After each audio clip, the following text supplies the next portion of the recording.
this is probably one of the first times in the history of the Sabi Sands where you can join these animals on foot in a sighting with multiple people and have these animals behave as they would be doing normally without the use of a car. And to me it heralds a new chapter in the development of how we interact with these animals in this area. But more of that later. James seems to be losing those lions that he's with, so we're going to send you back over to him before they go.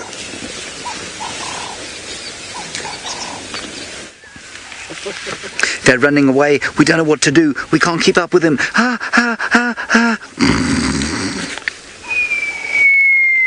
No, what Steph meant was we're probably going to leave the lions now and see what else we can find on account of the fact that they are fast asleep. All of them have settled down. The suckling still commences for a few of them, but most of them are just having what we call in South Africa a hard dose, which means they are having a big sleep. And they're lying in the shade, so the picture's not quite as pretty as it was earlier on. And so I think after this little segment we'll head on. Two mysteries continue with the Black Rock Pride. Where is the third lioness? Has she whacked something else in the night and eating it quietly on her own? Will she return? When will she return? And then we also perhaps would be fascinated to find out about how they would react and behave around the male lion that we found here this morning. And unfortunately the stream was giving us uphill at the time we found him, and so we can't show him to you. We can go sort of past where he was. We'll have a quick look there when we leave these cubs, but I think then we're going to head hopefully on towards where the leopardess had her kill yesterday, and perhaps even a little cub. We might be very lucky there. Wouldn't that be fun, Fergus? Mm-hmm. Oh yes, it would.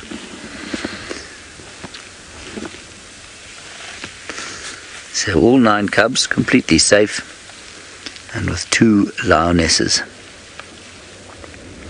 one of whom I think is younger than the other, and she seems to be the one who ate less. She's definitely not nearly as full as the fatter one, and quite apart from that, she seems to be a lot more concerned about the well-being of these cubs than her cohorts do. Or are.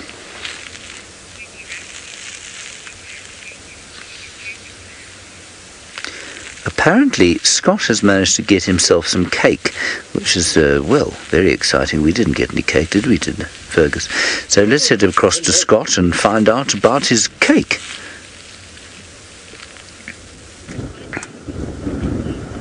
Hello, this is my cake. It's very tasty. I'm halfway through, and I'm going to continue enjoying it. I'm not entirely sure what flavor it is. It could be kind of a vanilla-y nothing cake, but it is tasty.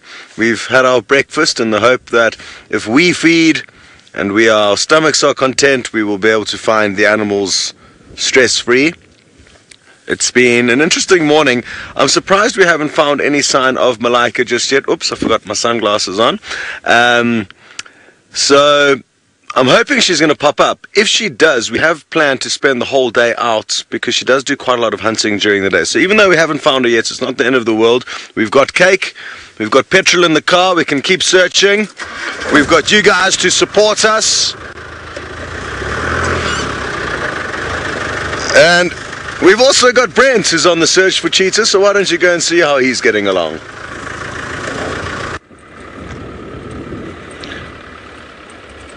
I'm jealous. I don't have any animals either, Scott, but you've got cake and I've got about 5 nuts. And hopefully my 5 nuts will sustain me. Oh no, now I've only got 2. I dropped some till I get back home for breakfast. Oh, quickly back to South Africa with Steph and that incredible leopard who's starting to move. Just remember not to square yourself up to him if we do walk with him. We are still with him at the moment, and he's now starting to move, And what we've had to do is call in some vehicles into this area so that they can take over the sighting and we don't lose him. There's some kudu around. If you have a look over there next to the big tree on that side, they're going to see him in a little bit. And what's going to happen there is they're going to bark and he's probably going to move off. And so I'm going to ask Herbie to call in the rest of our teammates, and so we're going to carry on following him a little bit. Herbie, if you wouldn't mind calling it in, you're welcome just to keep the volume down and call it in. And the reason why we're doing that is because feasibly to follow this animal on foot is not going to be possible. And so what we're going to try and do is make sure that we can increase the sightings value for all the other rangers in this particular area, and we're going to do that by calling in a vehicle. Now, Dory, you wanted to know if I ever seen a lion or a leopard hunt on foot. Dory, I've been lucky enough to see quite a few leopard and lion hunts on foot. It's just it wasn't by design. It was a coalescence of opportunity, basically. Tracking lions that end up hunting zebra in front of me, leopard hunting great duiker in front of me. I've seen cheetah kill on foot as well, but I've spent a lot of time on foot, and that's why. As the saying goes, the more you practice, the luckier you get. I'm just busy keeping an eye on here. There's a drainage line there, and I think he may have walked off into that. And I think he's done that to get away from the scrutiny of these kudu. Because if these kudu had seen him, they would have barked, and that is what a leopard doesn't want. He doesn't want to let you know. The kudu are there against the tree, the dead tree left of the Scotia, the dead marula.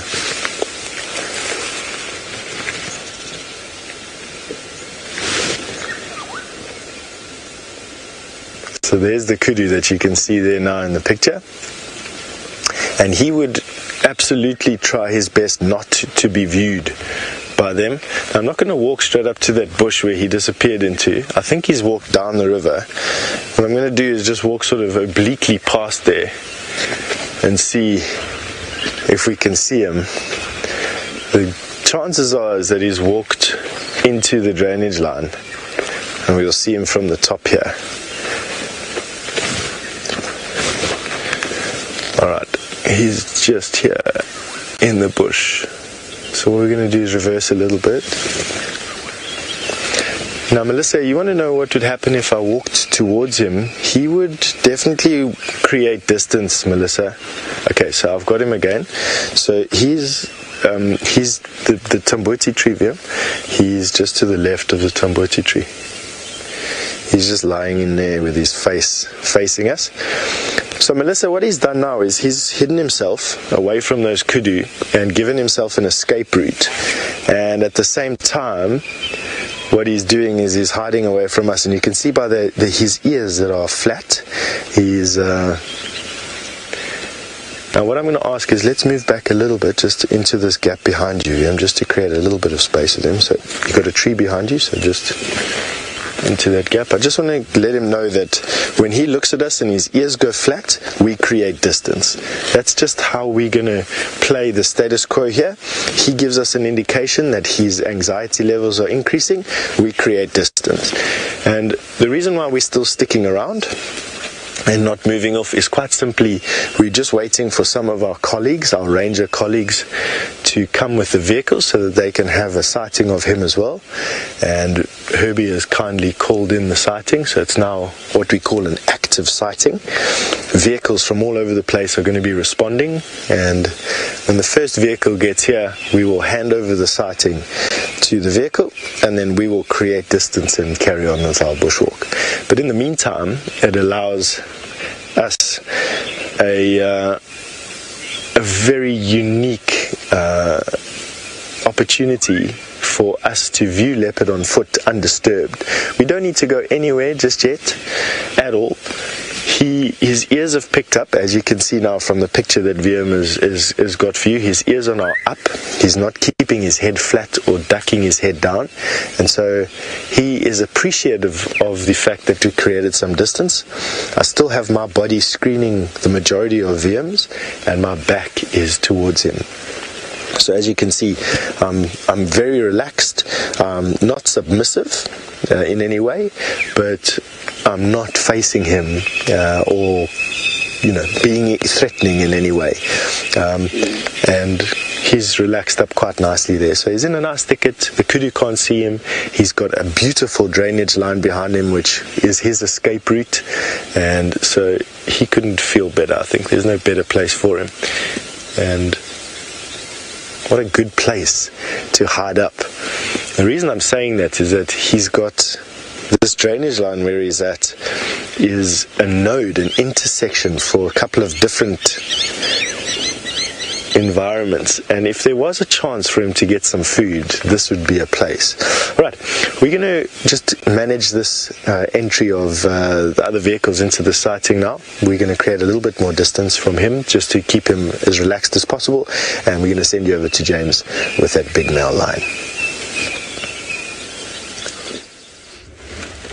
Right, the best part of this, yes, male line, there he is.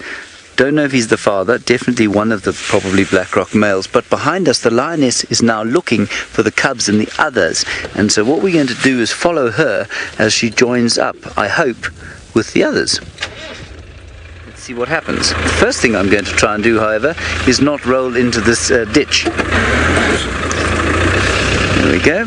Slight grinding of the gears, but let's face it, in a vehicle like this, well, it's to be expected. She doesn't know where they are.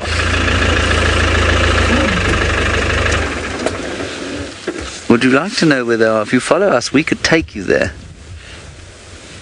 She's not far, and she's heading towards the sort of den site area, and from there I suspect they'll see her, and they may well also call her. See her calling there? Oh. She's panting like that, not because she's been frantically looking for them, but because she's been gorging herself on something else.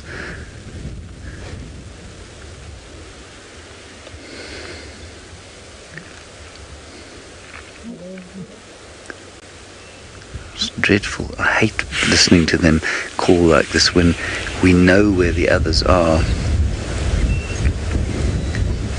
It's always so mournful, so desperate.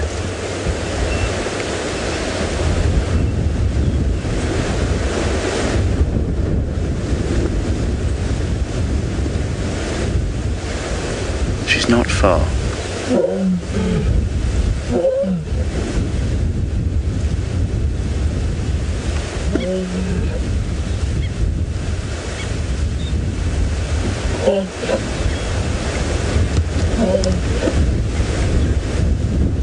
Isn't this great?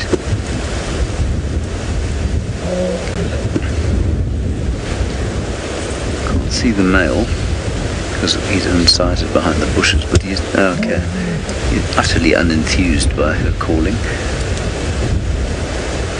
He's still got his head up, of course, which is quite unusual. Come on, my dear, let's go and complete the story. Get up and keep walking towards the den. You're not far, you'll see them from there.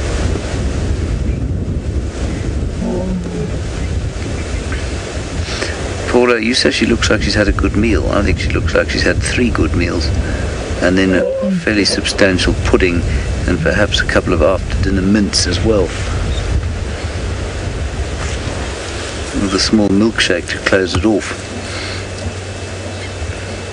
She's going back towards the male now, because he seems to be her only friend in the region. They really are not far from the others, but because of the wind, the others won't hear her, so they won't call back. I'm just going to move. Okay, we can move now.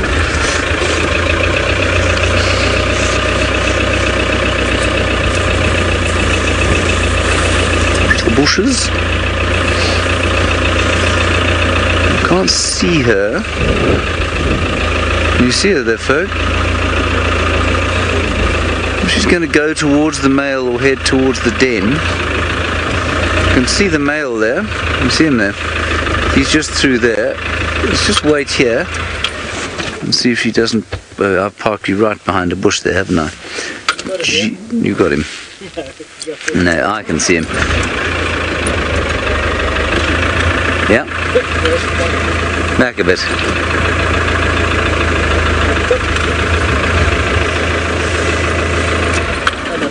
No, he's there.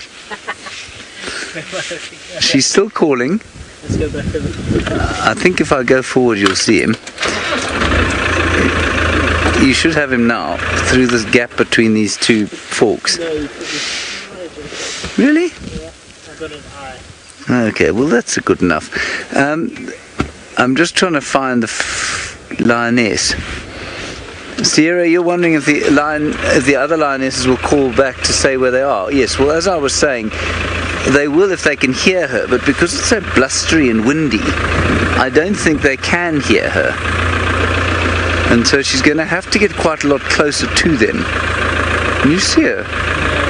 I think she's back in the drainage line. She might be walking around like this because the whole place will smell like them. It's so interesting how she's no interest at all in going to see the male, and he has no interest at all in calling back to her. Let me just pull out of this area here. This whole place will smell like lions now, so it will be slightly confusing to her.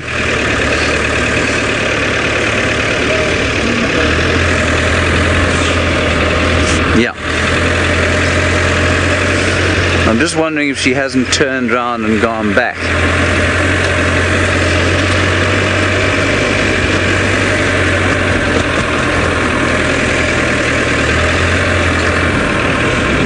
If there is the odd black screen, I'm sorry about that. We are in a dip.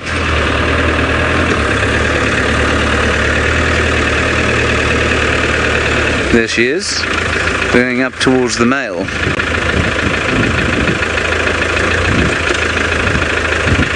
As she comes, she's actually coming this way, I think. Just continue up here.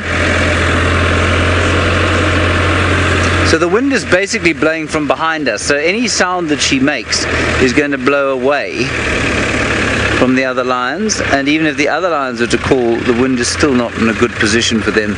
So if she was to hear the cubs mewling,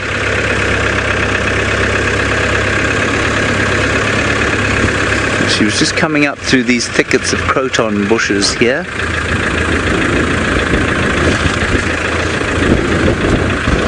And we of course would like to stay this side of the wind for her so that our sound also just disappears. If there's one thing these vehicles are not, it is quiet.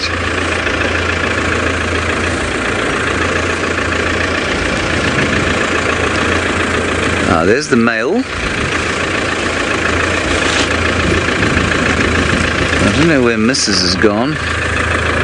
Anyway, while we try and figure out this mystery, we're going to hand you back over to Scott Dyson, who has changed from the cake man of Africa all the way back to the cheetah man of Africa.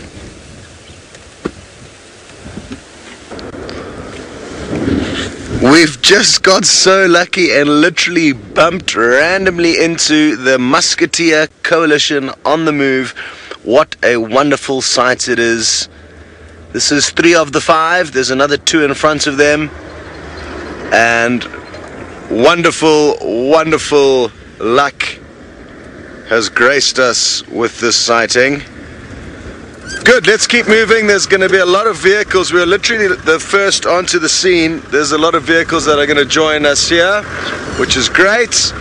So we're all going to kind of just take turns and trying to get into a decent spot so that I can show you a good view and so that they too can also show their guests a good view. Now, these 5 males did make a wildebeest kill yesterday morning, only a few hundred meters away from our vehicle, which was very depressing. Some of you would have remembered when we were with Malaika, we panned across and showed you 4 vehicles and we weren't sure what they were looking at. They were looking at these guys hunting wildebeest. So they're fairly well fed, even though they don't look very full-bellied now. They're well fed, but they may be thinking about another meal. On average, they tend to make a kill every 24 to 36 hours. So it has been 24 hours since their last snack.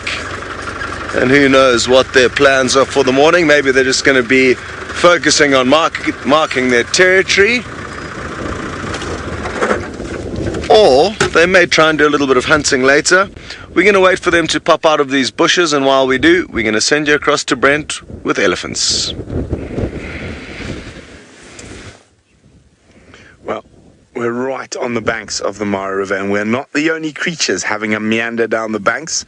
Look at that lovely herd of elephants heading off into the forest. I'm going to see if we can get a little bit closer to them. And just before we go, one for the birders. Hello, crown cranes. Enjoying just trying to get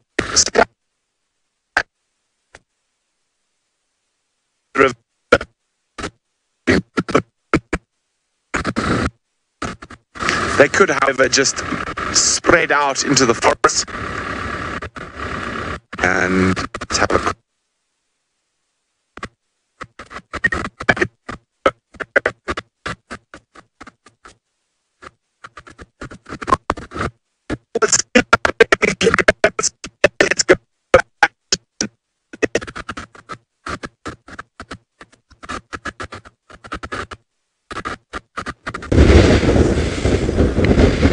Apologies, obviously Brent was in a bit of a low signal area, but not to worry, because it appears like you've rejoined us at the right time. That is, of course, if these cheetah don't decide to bunker down in the shade here, which they might. They tend to move large distances at night and not that much during the middle of the day, as a general rule. There's no set rules out here, but from our time spent with them, and we have spent more time with them than any other cheetah in the Mara, they do a lot of moving at night, up until on average around kind of 11 p.m.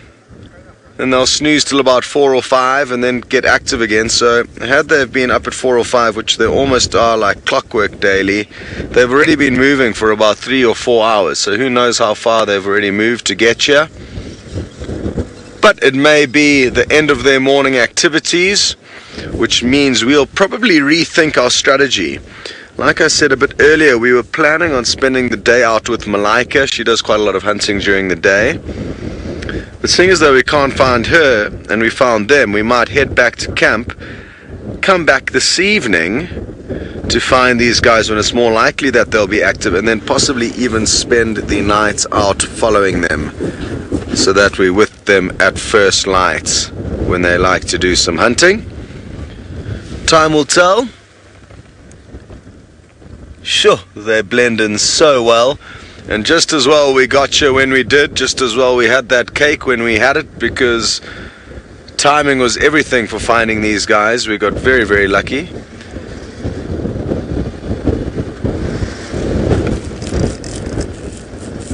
And I'm glad our luck has turned. Yesterday was not the most lucky day we've experienced. Poor old Craig on camera is desperate to get some good footage of cheetahs hunting. All the other cameramen have been lucky enough to get a decent cheetah hunt under the belt, but Craig is now waiting his turn patiently.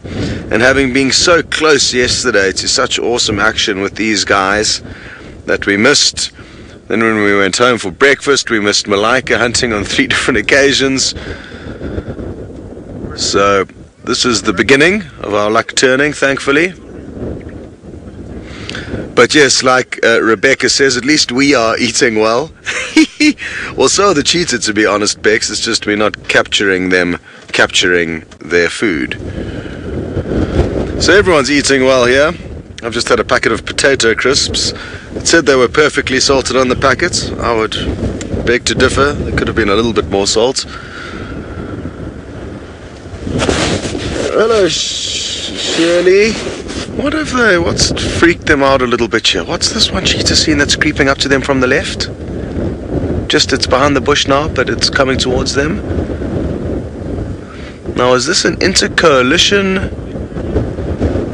What's going on?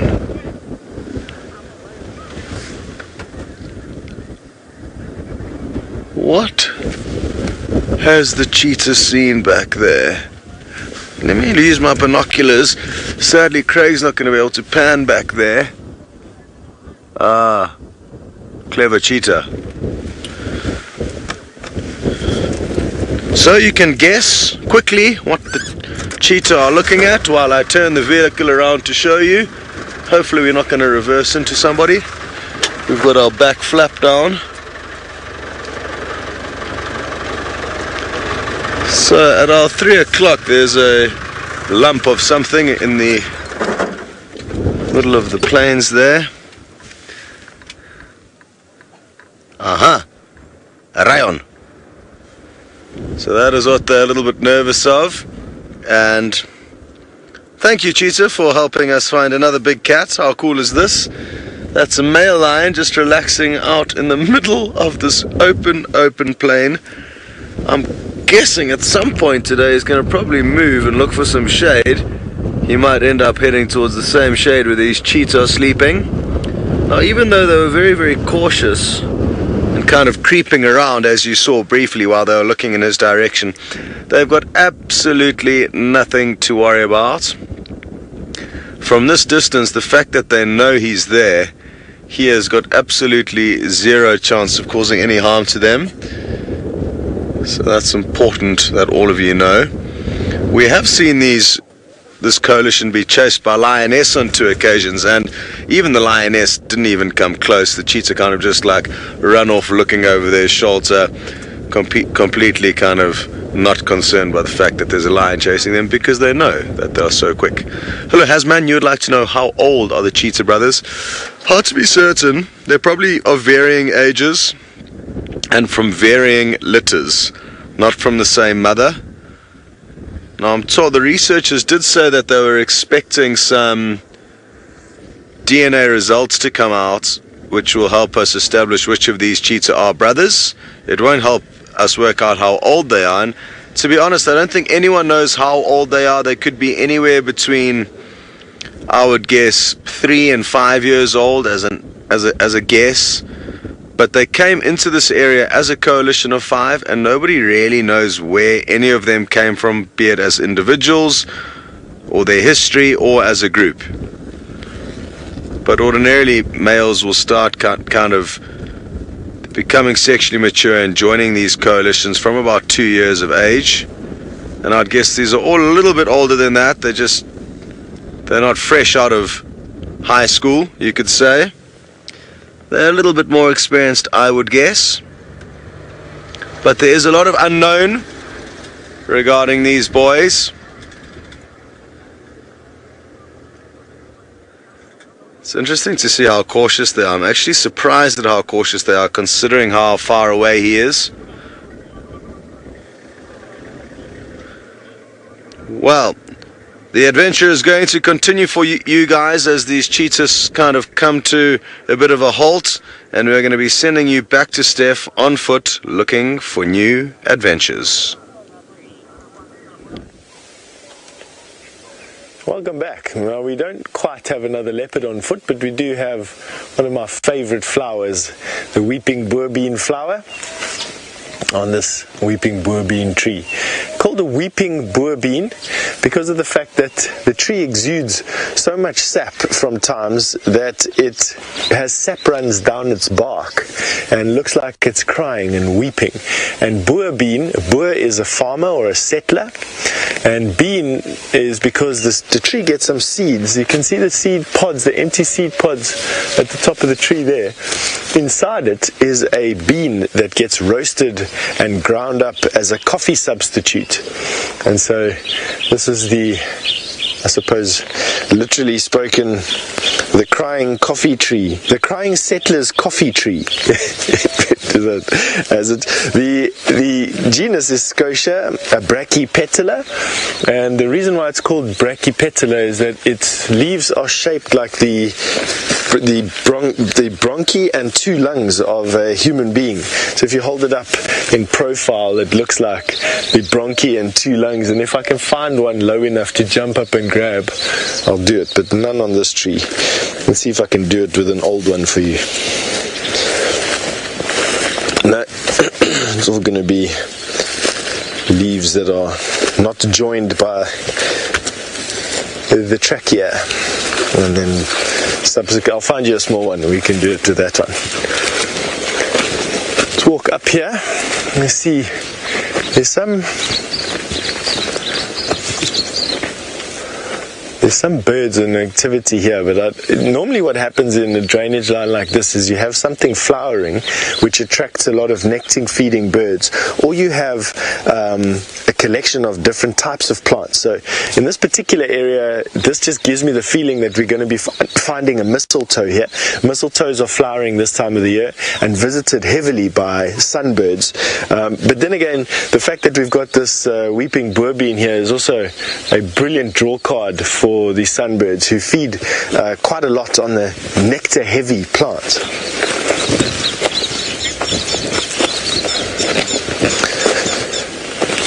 D-Shep, you'd like to know from me, are there any mushrooms out here or edible fungi?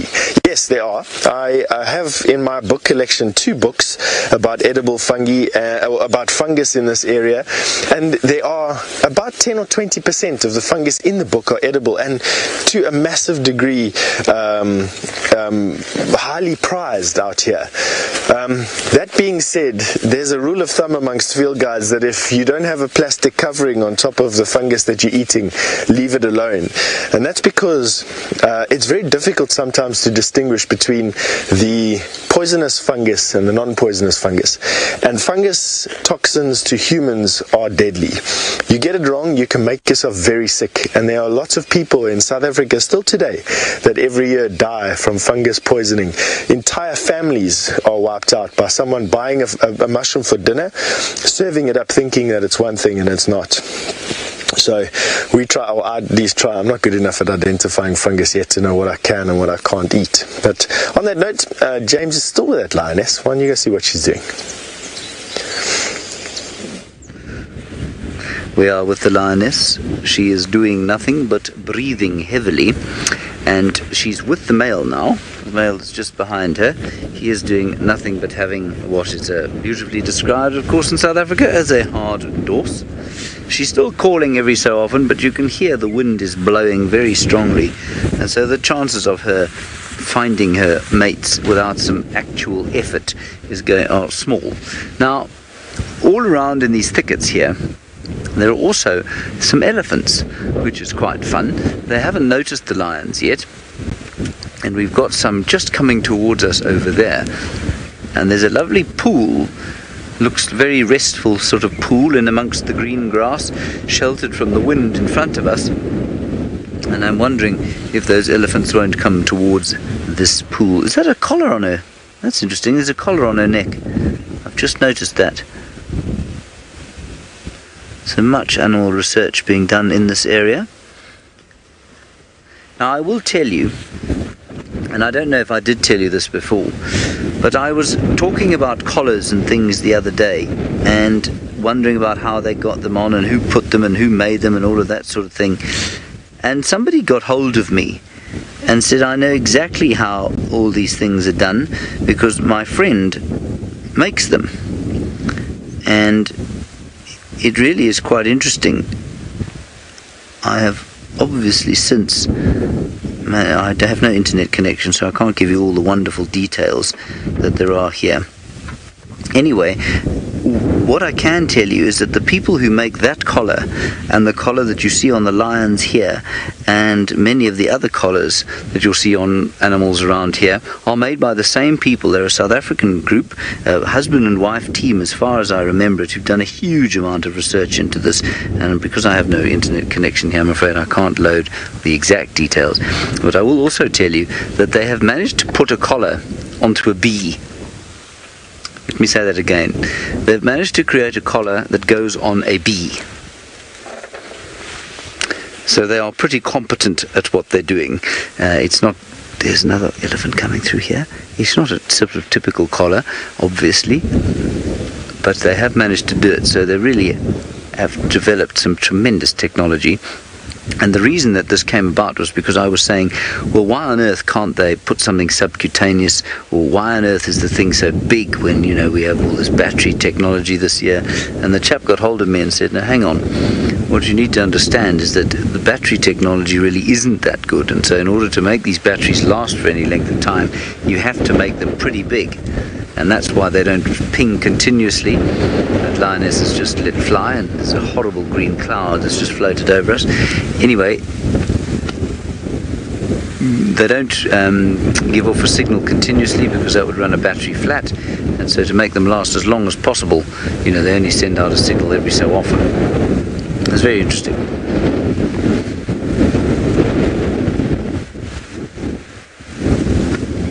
Just here, the wind is now really starting to pound. I feel like I'm standing on the beachfront at Kenton-on-Sea on a particularly windy day. Absolutely do. You say, do I think that the elephants here look thinner than the ones in the Mara? Yeah, I do. I think they look taller and ropier. I don't know why that should be the case.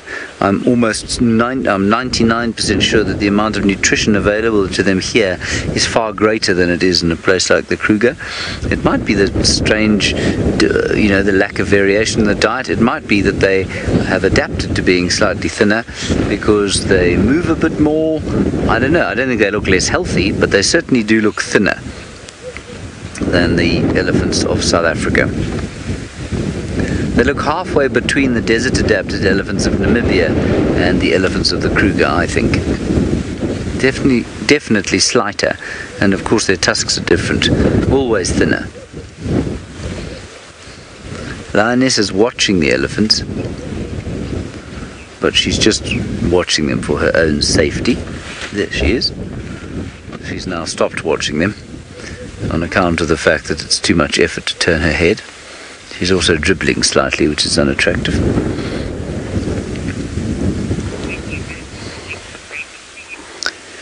Right, we are now finally going to leave these lions and go and search for our leopard. While we do that, I believe that Brent has travelled to the end of the rainbow, and he hasn't found a pot of gold, but he has found a fantastical, mythical, one-horned creature.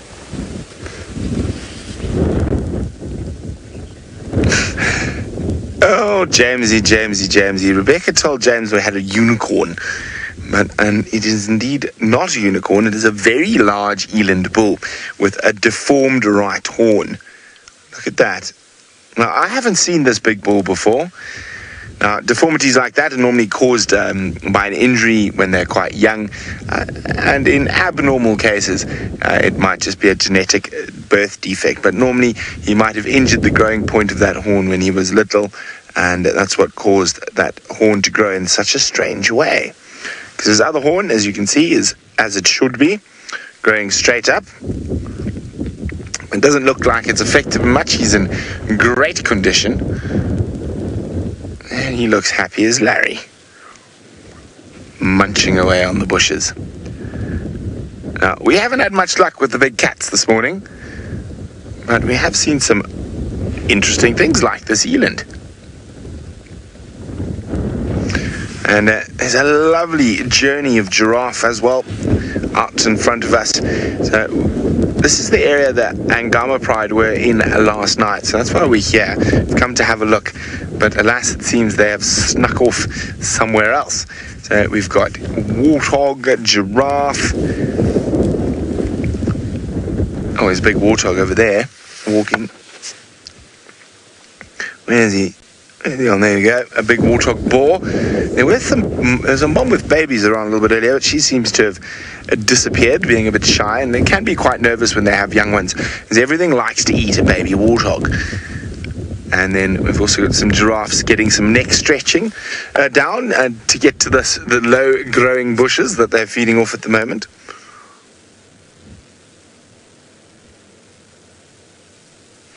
But no sign of the Angama Pride just yet. Now, Now, of course, that doesn't mean they're not here. They could be sleeping under a bush close by. So I think we're going to continue on, see if we can find the snoozing lions wherever they might be, because at this time of the day, as it's got a bit warmer, they probably are going to be snoozing.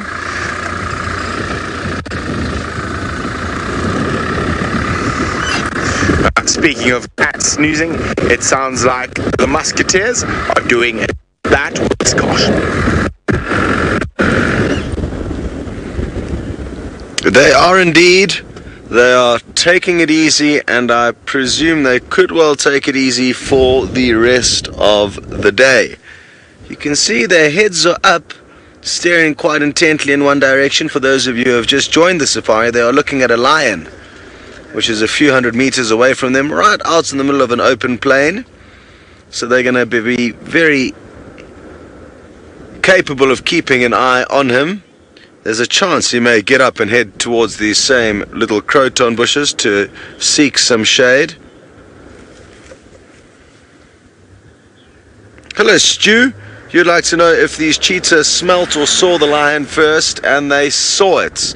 The wind is kind of blowing from left to right of the screen that you're looking at now, and the lion is directly behind us on this side of the vehicle. And to be honest, Stu, most of the time in the Mara, an animal does not need to use its nose to be able to smell its predator or prey or any competition, because it's so open. Take a look around.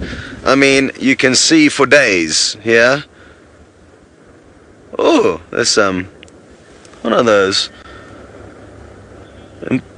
wildebeest. Yeah, looks like some wildebeest in the background. And then that, what looks to be a young male lion, youngish, just chilling out in the sun over there. Hello to Kayla. You would like to know if the cheetah's smell, sight or hearing is the best, and I would take a guess that their sight is the best out of their senses. That's probably their strongest. Hearing is not going to be hugely beneficial for a cheetah, other than relocating its cubs or possibly trying to track down a male. But to be honest, all of the animal senses are just so much better than ours. Their hearing, their smell, and their sight. And I often wish I could just climb into the body of an animal to experience exactly how good their night vision is, or what it looks like exactly, or what it feels like to be able to run as fast as a cheetah. But alas, we will not be able to do that. Not for a while at least. And you see, this windy conditions plus the fact that there's a lion around is making this cheetah a little bit nervous. These cheetah rather. They also know, oh, photobomb. They also know that there could be other lions nearby, and these cheetah will know that lions are usually not solitary. So that's why they're just keeping a very, very beady eye on him. And also, let's have another look at the lion, because it's repositioned, and merely the fact that it's changed the way it's lying, they've really focused in on it. Is it looking in their direction? Now, obviously, just because they can see it doesn't mean it can see them. It's lying out right in the broad open. It's a very big animal, and it's got the sun shining on it. Them, on the other hand, are quite small. They're surrounded by a few bushes, which they're going to help blend them into, and they are in the shade. So I don't think he has any idea that they are there. But like I said, there is a chance that he gets up and heads towards the shade that they are lying in once it gets too hot for him.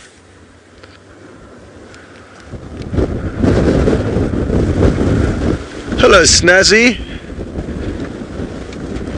You say that these cheetah remind you of a wolfhound dog, and I sadly don't know what a wolfhound dog is, but a greyhound, I guess, is similar to a wolfhound because they're very much like a greyhound, in my opinion. Tall, slender, built for speed.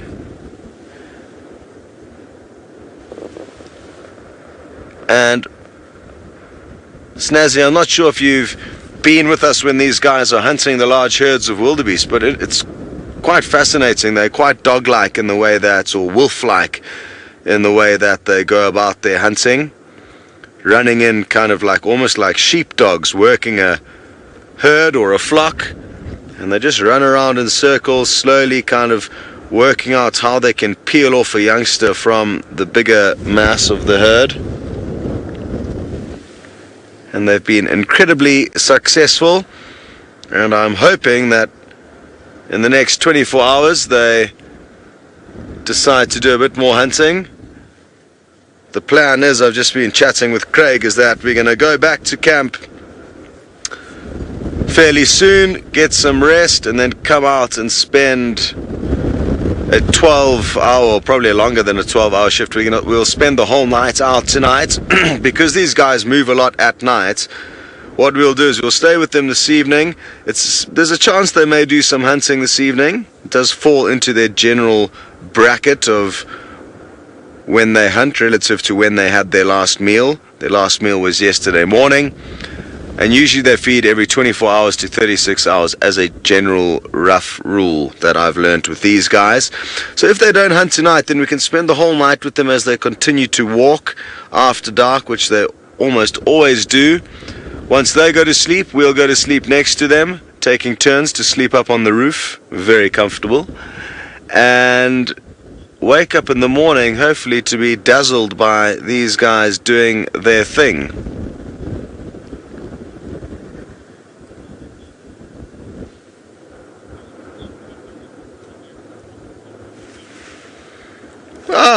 Well, one thing I do love about Safari Live is that you get transported to all different sights and scenes, but right now you're going to a really interesting one on the bushwalk. Just have a look at this fantastic creature that we found. Camouflaged as a piece of grass. That is a grass-like mantid. Can you see him there yet? Yes? No? It's just spectacularly camouflaged. I love mantids. There's not too many different variations of mantids. They're pretty much at the end of the evolutionary chain. Well, not really at the end of the evolutionary chain, but they're so specialized that to get much speciation is hard, but there's a lot of different variations of mantids. These grass-like mantids are fairly common, and obviously mimic grass stalks and catch insects that feed on and along and sit and live on and along grass stalks. And if you look away for an instant, you won't even see it. Oh, that is amazing. Big bulbous.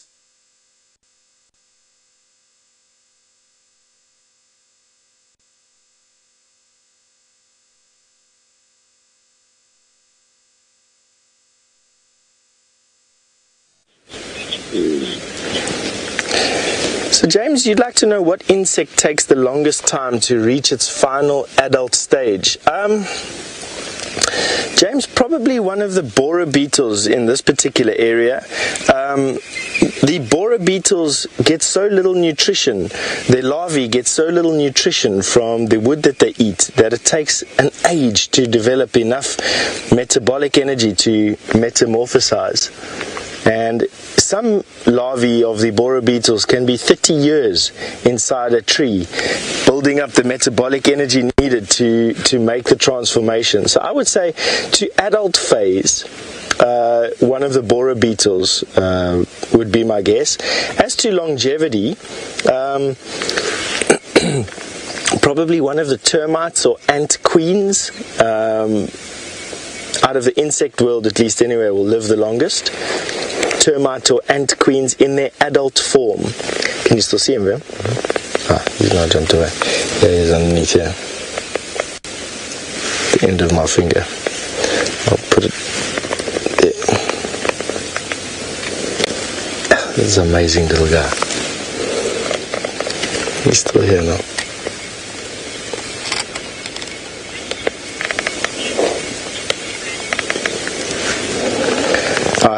Kelsey, you want to know, is it a mantis or a mantid? My education doesn't stretch to the point where I could answer that question. So I'm gonna throw it. Hi everybody. Would you like me to go back, Fergus? No, it's the angle of the camera. Oh, the angle of the camera. We're just trying to make a nice picture for you of the buffalo coming across the yellowing plains here of the southern Masai Mara. A large herd of buffalo travelling in a line. Some of them have crossed the laga to our right hand side. If you're wondering what a laga is, it's basically a little river or stream. I'm not sure why we use the term laga here. I'm not sure why we use the term drainage line in South Africa rather than river or stream, but you know, these are the vagaries of safari guides throughout Africa.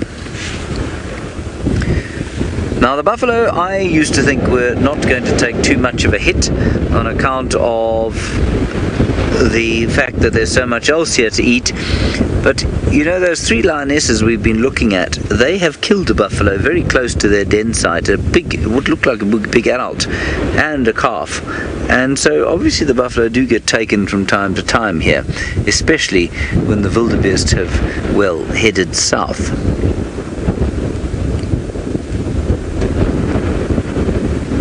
And they're all just a little bit confused by us, much like the buffalo up in South Africa, who, despite seeing us almost on a daily basis, still look deeply surprised when we pull up at the Djuma waterhole in the dry season. I'm sure you're probably doing that on drive every afternoon these days. These chaps look very much the same. Surprised to see us, almost alarmed, nervous, don't really know what to do. Should they come past? Should they turn around and run for the hills? Now, 1 or 2 are becoming brave enough and they're going to give us a wide berth and walk around us. Justin, you want to know if life as a buffalo would be a pleasant life. Well, Justin, I do actually give consideration to these things myself. I think that if you had the brain of a buffalo, then I suppose life as a buffalo would be relatively okay. I think life as a buffalo, Djuma, much less pleasant than life as a buffalo in the Masai Mara. Now that's because, of course, the lions there tend to specialize in eating you, where they don't so much here, but they certainly will eat you here if they can, from time to time. I think being a human brain trapped in a buffalo's body, well, that would be quite interesting, because I reckon that, well, being a human brain in just about any of the animals out here would be quite fun. Although you couldn't talk to anybody and they couldn't talk back to you, I think to have the physical capabilities of these animals would be quite interesting. So, for example, I know that this is slightly ridiculous, but were you to be, let's pretend all of those buffalo looking at us had the brains of a human, they certainly wouldn't be afraid of us. They'd just walk past, give us a nod, say hi, possibly butt us with their horns every so often. But there's no ways that a buffalo with a brain of a human would be taken by a lion, especially if a couple of its mates had the brains of a human. They'd ambush the lions. They'd know that all they had to do was push home a proper attack and the lions would run away and leave them alone. Likewise, those cheetah musketeers that you've been looking at with Scott, if the wildebeest that they eat had anything like a tiny smattering of human gumption, they would know that all they had to do was turn and face those cheetah, give them a bit of a chase, and they'd back off. Instead they don't. They run around in blind panic and get eaten. But of course, the reason that they don't need a human brain is that they don't have to. And you know, the biggest physiological strain on a human being is maintaining this enormous brain that we have. Well, I know some people with very small brains, but you know, on average we have a much larger brain than anything else. And so it would be impossible for a buffalo to maintain our brain with its body and its diet and its way of life. Chastity, you say, what animal would I like to be for just a day? I think I'd probably like to be a batalier, or perhaps one of the vultures, a lappet-faced vulture, because I think for one day you'd cover the most ground, you'd be able to see the most things by being a vulture. You could fly so very far and see some really interesting things. Whereas if I was a buffalo just wandering across these plains, I wouldn't go very far. I'd get quite tired. I'd have to lie down, vomit my breakfast into my mouth and rechew it. I just think that would be very unpleasant. Not so, Fergus.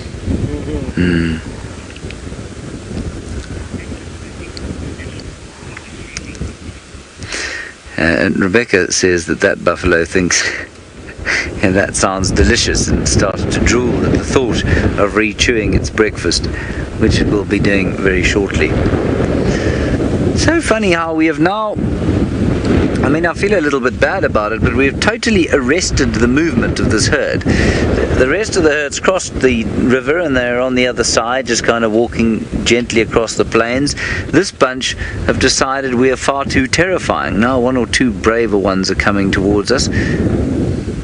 Unsurprisingly, the young, the teenagers, much braver than the rest, or foolhardy.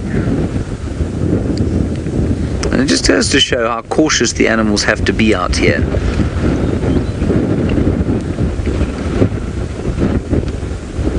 Alright, we're going to move out of the way of these beefaloes, so let's head back across to the 5 cheetahs with Cupcakes Dyson.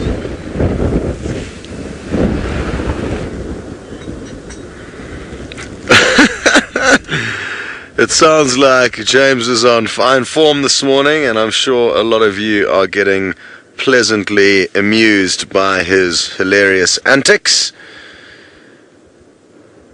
The cheetah have not been very amusing. They have been doing not a hell of a lot, snoozing, and I think we are going to probably head off so that we too can also snooze and get as much rest as feasibly possible before what could end up being a long night out with these guys. I love the fact that we can just bend and weave our plans to fit in with the wildlife, but it does sometimes mean that your battery pack gets ambushed with having to be recharged at random hours or drained at random hours. And that is what is coming our battery pack's way, not in terms of just the vehicle battery that is required to power up all the funky equipment that manages to get these pictures to you live, but also our personal batteries in our bodies. So, ooh, interesting, the lion's up and on the move, and thankfully for the cheetah, it is heading away from the opposite side, away from the cheetah, so we can't actually see it now. It's disappeared behind a vehicle. Sorry, Craig. But at least it's moving away from the cheetah, so they are not going to be bothered by him. They can continue to snooze, excuse me, until we get back here this afternoon. I doubt they are going to do anything. James, thank you very much for saying that we are free to go, because you've already seen so much cool stuff this morning. That definitely does help make us feel better, because we do have a bit of a way back to camp. And we do want to, like I say, get as much rest in as possible so we can be tuned in and focused for the nighttime session. The nights can actually be quite hard work, especially when you're following things after dark. They're up and down, you're tired, you're using the infrared equipment, the thermal equipment, so it's quite a deal. It requires quite a lot of concentration, and the little brain inside this head needs to be firing on all cylinders if we are going to stay with the animals until sunrise. Good stuff. We will possibly find something interesting for you on our way back towards the Camp Ol Shaiki, where we will be spending the day. But for now, you will be tying up your laces and joining Steph on his bushwalk. Who knows what you will find? Maybe a donkey. Now, I noticed this ball of clay on the branch over there, and it ties nicely into a question we had a little bit earlier about, well, right early this morning. I think it might have been from James or might have been from James, I'm not sure, about how do the insects come out in summertime. And the answer to that was they grow in eggs, or grow in environments that are conducive to looking after them for the entire winter. And I'm going to go and show you this now, only because I looked at one last year, and watch out for these thorns, Vim, they're grabby. And I know what this looks like inside, which allows me to discuss it with you. So this was a wasp last year who, from a pond or pan nearby, built this nest. Inside and far away from the outside of this, right close to the bark, are a bunch of cavities. Inside those cavities are caterpillars that are still alive. She then laid an egg inside, just a single egg per cavity, and filled the cavity with caterpillars, live caterpillars. So there must be about 4 or 5 cavities inside here, all jam-packed with caterpillars. All of them are being stung with a poison that puts them into a coma but doesn't kill them, paralyzes them. The larvae hatched then early winter and started to feed on the living caterpillars, starting with all their non-essential organs first and then moving over to their essential organs, eventually killing the worm and feeding themselves. Now, just before summer, this wasp larvae would now be metamorphosized into a wasp. The rain is going to come, it's going to wash this mud away, and it will expose the cavity, and from it will emerge a fully grown wasp. Isn't that just the most amazing thing that you could ever imagine? So this is one of the ways in which a wasp mom makes sure that even though she died at the end of last season, that her offspring will be looked after in this manner. Isn't that incredible? Now what it looks like is quite often you get insects have evolved to such a point that they know that there's a food store inside here.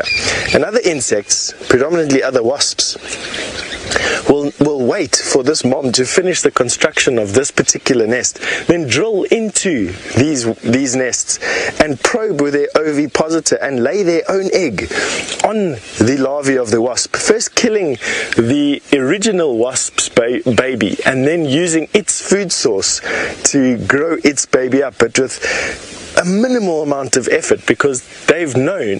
They let this mom do all the work, catch all the worms, build all the mud, cart it all over here, lay her egg inside you, and then they will drill in and they will use the shelter created. So there's these webs upon webs of life going on in here. But isn't that just incredible? I like that. That's a nice thing, that. It'll be quite cool, eh? Right, let's carry on with our walk. It's been a very nice walk today. Man, you've asked, have I seen any scorpions or snakes yet? Yes to both questions, and as we closed the show 2 days ago, I saw a scorpion, and last night I saw a little snake, a little red-lipped herald on the road also as we closed the show. So they are out, they are about. I think the warm weather is contributing to it. They're not in any great numbers just yet, but they are around, which is quite nice. And then at my house in Hoedspruit, about 2 weeks ago, my son found a big black hairy thick-tailed scorpion underneath a pot plant he was busy playing with, and so he found one of them. The thick-tailed scorpion didn't look very active. In actual fact, it was quite lethargic, and they're normally quite fast-moving scorpions. So the bigger scorpions are not active just yet, as far as I can tell, but the smaller scorpions definitely are the ones that could have done, or need to have more food at the moment, so it came out a little bit earlier. All right, on that note, why don't we send you over to Brent, who's managed to find some elephant.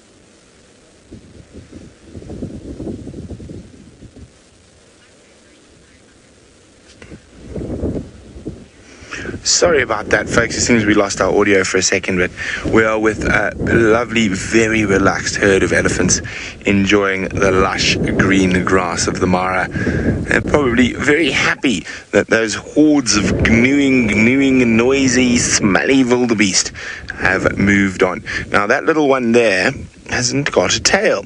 Now, sometimes elephants are born without tails, but normally, and in his case, or her case, sorry, it looks like it's possibly due to something like a hyena that might have managed to grip onto the tail. So you can see that it had a tail. It is now longer there. So we have seen a few elephants that have been born without tails, and that looks more to be lost the tail. Not necessarily hyenas, could have been lions. Very difficult to speculate. You can see it's all healed over already.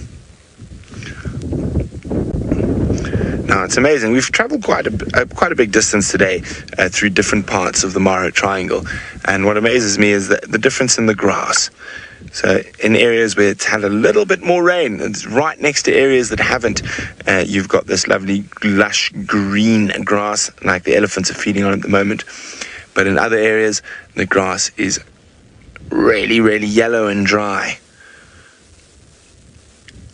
And of course, on these lush grass bits, we're finding a lot more animals. Lots of elephant, zebra, and hopefully around the edges we're going to see some interesting stuff. I'm hoping there could be some hartebeest and some topi about here as well.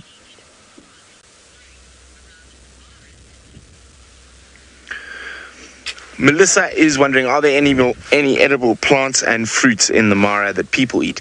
Well, yes, you can eat the African ebony, the Diospirus. It's quite tasty. I'm trying to think what else. Oh, there's bird's brandy, which we also get down in South Africa, which is a type of lantana. Guarries you can eat. Blue bush you can eat. So, yes, there are quite a lot of edible plants and fruits around the Mara that will be eaten by people. But, like in most places where there's a lot of wildlife, the animals tend to beat you to it. Monkeys, the baboons, the birds, they're much faster than you. We're going to leave this lovely little herd of Andes. We're going to trundle on up the edge of the Shini River system. And I'm also really hoping to find a black rhino in this area. It's one of the areas we see black rhino quite commonly, especially in this little patch around here. There's quite a lot of good black rhino food.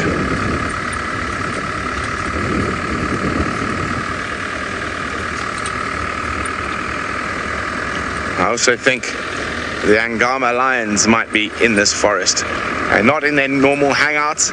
And I did hear them roaring last night from way up top, and it did sound like they could be in this area.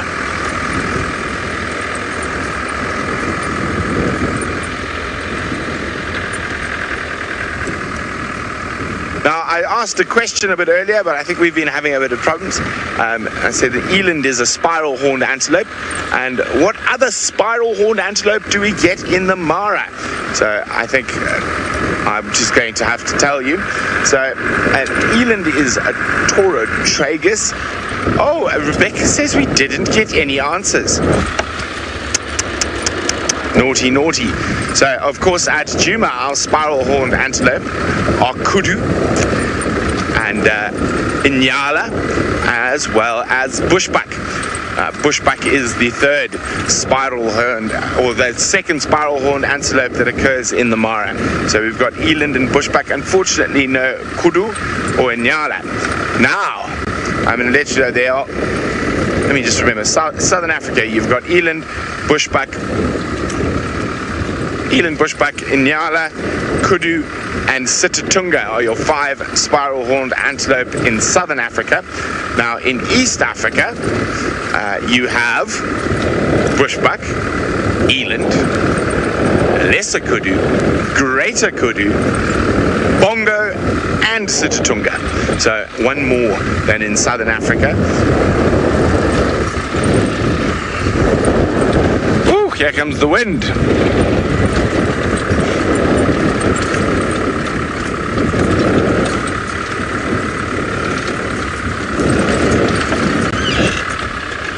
I still am waiting to find a leopard in this area as we drove through here.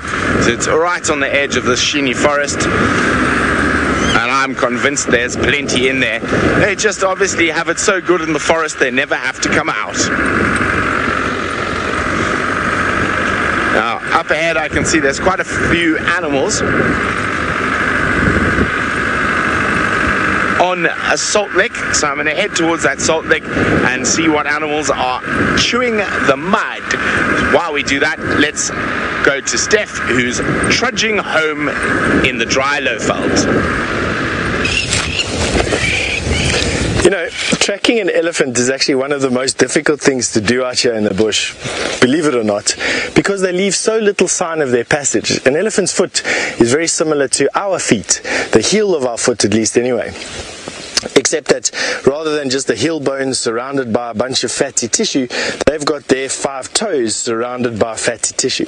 And so it spreads out and it can mold itself, and they can lift up their foot and change the shape slightly. So it's actually a very difficult thing to trail an elephant. Right here we've got an elephant track on the ground. The only way you can really see it is by lifting up your head and following the track through the bush. Now I'm going to step on the elephant's footprints and see if you can follow it with me. So see if you can follow my feet, and if you come and follow behind, you'll see that we'll be able to show you, hopefully, I'll be able to show you where this elephant moved. You can see through here the odd soft patch. I'm going to put my hand on it. Here's the elephant footprint here. So you can see the edge of the track here, and you can see that where it rained has been flattened by the elephant track, which makes it a lot easier to see. So here's where the rain kicked up some mud. Here's where the elephant walked, and it walked through here. Now the trick with elephants thing, you keep your head up, because if you don't keep your head up, you're going to walk into the back of the elephant. So you keep your head up. He walked through here,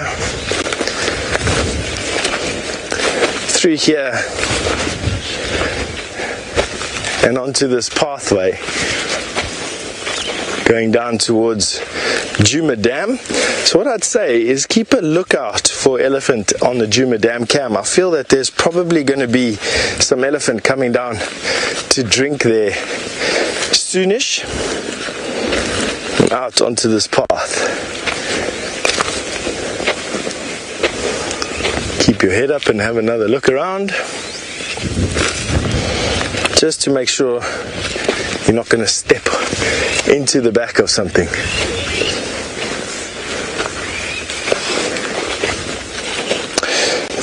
Shelley, you wanted to know, is the Kruger as big as the Mara? The Kruger is about 4 times the size of the Mara, actually, Shelley. So where we are, we're in the Mara Triangle, and the Mara Triangle is about 50,000 hectares. Where we are now is in the Sabi Sands. That's about 64,000 hectares. The difference between the two, and the feeling that we've got so much space there to roam around in, is the fact that the Mara Triangle we have almost the entire access to, whereas the Sabi Sand we only have at Djuma and Chitwa that we have access to. So it's a much smaller piece of the bush that we have access to, although the area is much larger where we are now. So as a wilderness area, it's much larger as an exclusive wilderness area. The difference comes in, and this is where I'll agree with you on this point, is the fact that the greater Masai Mara ecosystem, which is smaller than the Kruger National Park, has no fence around it. And so there's lots of animals that live outside of the reserve as well, and move outside of the reserve into conservancies, into areas where, you know, people are farming and live. And I think if we take that into context, you probably find that it is bigger than the Kruger National Park, all things considered, not just the national park point of view. So I think you're not wrong. But the perception is that we have a lot more space that we have access to there, and that is 100% true, but it's in a slightly smaller area from a conservation point of view, at least anyway. Let's carry on over here. See, I'm still looking for some fever tea that I can smoke to alleviate my cold. What we can also do, these are also used extensively, so I'm going to go to a dead one. This is called a baboon's tail. They are also smoked to relieve chest colds and pains. That's like a Havana cigar, a prime rolled Havana cigar. You light it at the end and then you breathe the smoke through the end. tastes like a muddy piece of swamp. I'll give it a bash and I'll let you know what it tastes like this afternoon. Alright, we're going to send you over to Scott, who's driving around doing something. Well, I'm also very curious to hear what that cigar Steph's going to smoke tastes like. Interesting stuff. As is the interesting little banded mongoose we are looking at. They are the coolest creatures, and what I love about them is that they live in quite big family groups, and they're always on the move, foraging around for little snacks, often flipping over bits of dung to try and find insects that have been feeding on that dung. I think that one we're looking at now is doing just that. It looks like a little piece of poop next to it. Oh, it got a big fright. I'm not too sure from what. Possibly some touristas who are parked over there enjoying the sighting as well. There's some elephants in the scene too. So some of the largest and smallest mammals together here. Wonderful. Oh, a wildebeest skull in the foreground. It's actually scary how many carcasses there are. Let's see. Let's play a little game of count the skull. Okay, so that was one we've got there. So from one position we're going to play count the skull. One, I've got two over there. We got it at kind of, is the pole in the way? Oh, let me move the vehicle. I mean, it's just because there's a pole in the way. That's, I'm just shifting the vehicle ever so slightly. There we go. That should be enough. That's number two. Now, there's one at like 1 o'clock there. 3. Yeah, that's 3. It is scary how many carcasses litter these plains. Number 4 is in the shade straight in front of us to the right of that termite mound. There we go, that's the 4th. Chloe, you'd like to know if all these skulls we're counting now are from this migration season? No, it's not likely, and probably a lot of them are from a previous migration. That's why they're so white. Here's number 5. Even the keratin casing around the horns has been consumed by horn borer moth. And it's very difficult to process and digest the brown keratin sheath that is what we would ordinarily call the horn. Oh, some piglets on the horizon. Not really piglets, pigs. So yeah, I mean, that's just from one spot we could count 5 skulls and we can't see behind us. So interesting stuff. The more recent skulls from this migration season will all still have their horn intact, the keratin brown sheath, and a lot of them will even still have fur on them. A lot of the carcasses, like I say, that we drive past now that are from this year still are a little bit furry, and you can tell are relatively fresh. Well, I must say a big thank you to all of you guys for joining in on the Sunrise Safari. It's been an awesome one, it sounds like. Finally, Steph finding leopard on foot to start off with. Lots of cute cubs with James. Not too sure what Brent's been up to be honest.